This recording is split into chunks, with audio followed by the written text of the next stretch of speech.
독재자들이 꿈꾸는 것은 무엇일까요? 바로 영원한 권력입니다. 그리고 이제 그들이 진짜 불멸을 논하기 시작했습니다. 베이징 전승절 80주년 열병식 생중계에서 충격적인 장면이 포착됐습니다. 시진핑 중국 국가주석과 푸틴 러시아 대통령이 비공식 대화를 나누는 모습이 전 세계에 그대로 노출된 것입니다. 두 독재자가 나눈 대화 내용은 소름 끼쳤습니다. 이번 세기에는 인간이 150세까지 살 수 있다. 장기를 지속적으로 이식해 더 젊게 살 수 있고 심지어 불멸에 이를 수 있다. 이것이 두 독재자가 주고받은 실제 대화입니다. 권력을 영원히 쥐고 있고 싶은 그들의 욕망이 적나라하게 드러난 순간이었습니다. 시진핑은 이미 국가주석 임기 제한을 없애며 종신 집권의 길을 열어놨습니다. 푸틴 역시 24년째 러시아를 지배하고 있습니다. 그런데 이제 물리적 한계인 수명마저 극복하려 한다는 겁니다. 권력에 취한 독재자들의 망상이 과학이라는 이름으로 포장되고 있는 상황입니다. 실제로 이들의 발언을 뒷받침하는 연구들이 존재합니다. 하버드 의대 데이비드 싱클레어 교수는 노화를 치료 가능한 상태로 보고 있습니다. 그의 팀이 2023년 발표한 연구에서는 노령쥐의 시력을 회복시키고 뇌, 근육, 신장 조직을 젊게 되돌리는 데 성공했다고 합니다. 이미 150세까지 살 첫 번째 사람이 태어났을 수 있다는 그의 주장은 독재자들에게 희망을 주고 있습니다. 하지만 과연 이것이 현실적일까요? 일리노이대 S. 제이 올샨스키 교수는 강하게 반박합니다. 인류 역사상 가장 오래 산 잔 칼망이 122세였는데 지난 100년간 120세를 넘긴 사례가 단 한 건도 없다는 것입니다. 그는 2000년 다른 교수와 2150년 150세 인간 등장 여부를 두고 150년짜리 내기까지 벌였습니다.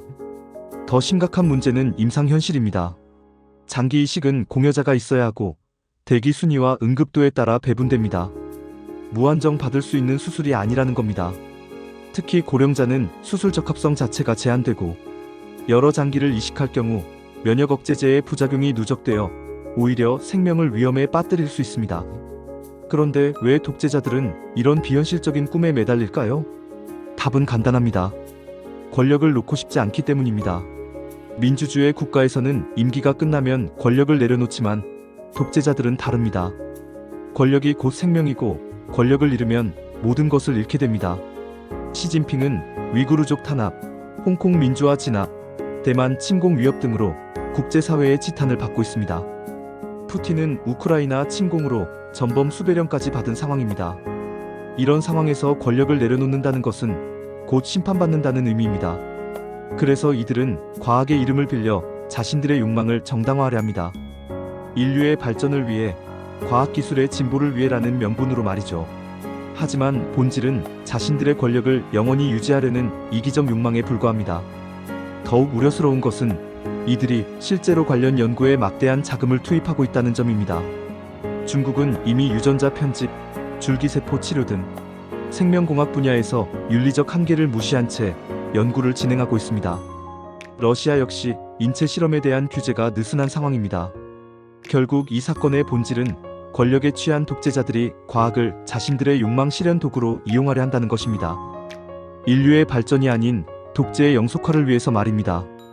과연 우리는 이런 독재자들의 불멸을 허용해야 할까요? 여러분은 어떻게 생각하시나요?